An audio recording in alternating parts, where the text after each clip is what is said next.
getting the crap kicked out of me here. Some people work only for the money.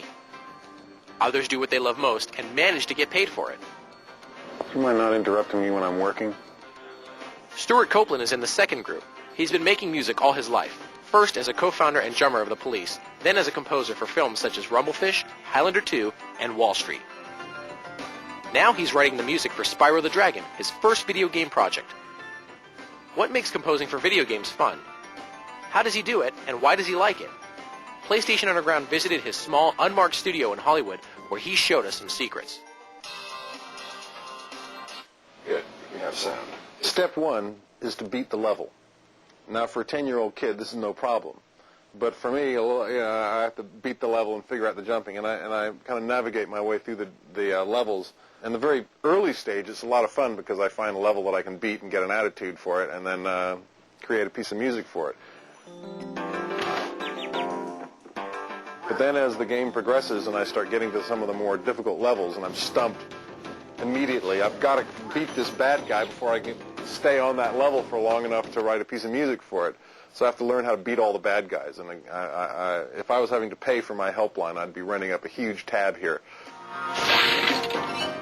So then once I'm on the level and I've got a general attitude for the game, I have to, within the atmosphere of that level, have a lot of different changes happen, but stay kind of in the atmosphere. Then I go back and I look for how to make those inner complexities more complex and to have deeper sublayers and things that don't really hit you the first time but hit you the 16th time so that it can survive repeated listenings. Roll some of the crevulation off it there. Give it about 60 feet. Well, let me start something. Let me write something for you. Okay. Well, I'm going to do something which is a trade secret here, but I have input quantized, which means that I can play it very badly, and it comes back played very nicely.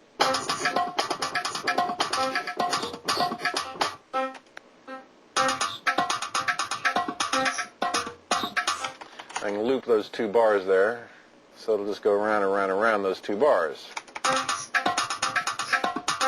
Okay, now let's get some bass going there.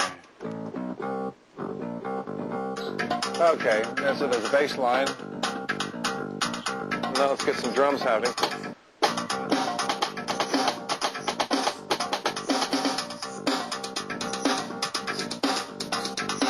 Okay, now let's get some heavy metal going here. Okay.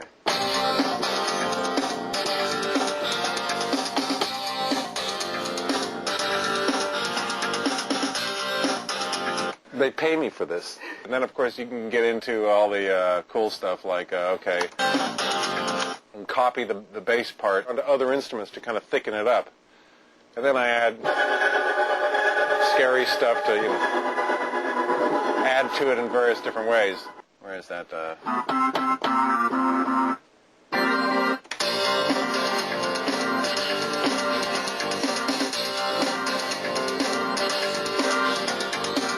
Now, this is really where I'm giving away the trade secrets. This is where Mozart would be jumping out of his grave and saying, I want to live in this century, where I transpose that part from there up to there, and it plays that same piece of music.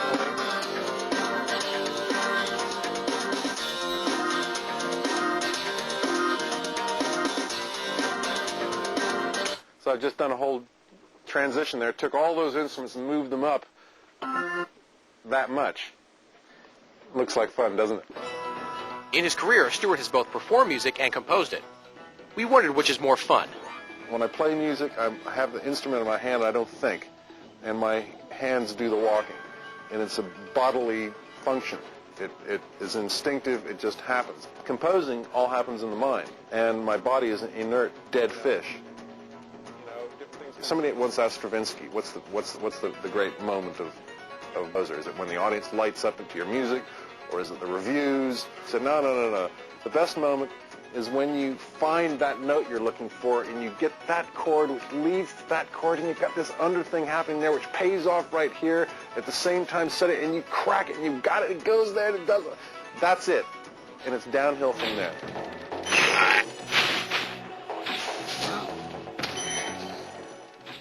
What's it like to compose for the PlayStation?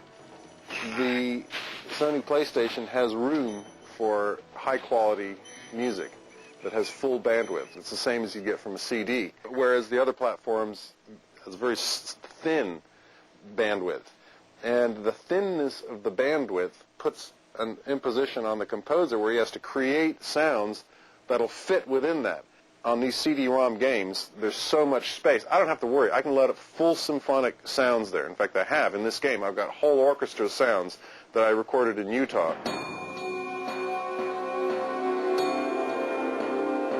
I use the orchestra as a flourish here and there to provide drama, because the game is actually quite grand. He's flying through castles, and there's a big sky, and it's a very open, expansive feeling, which is where the orchestra comes in.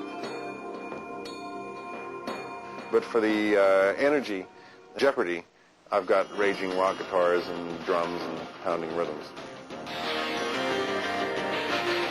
Any kind of art is about creation of tension and resolution. And in music, it's more subtle how it happens, and it's more esoteric how it happens, but it's the same thing. You create a tension, and then you release it. The most fun part of the process is being able to be in there like this, and I get a phone call, and I can shout at my staff, "Don't interrupt me when I'm working!"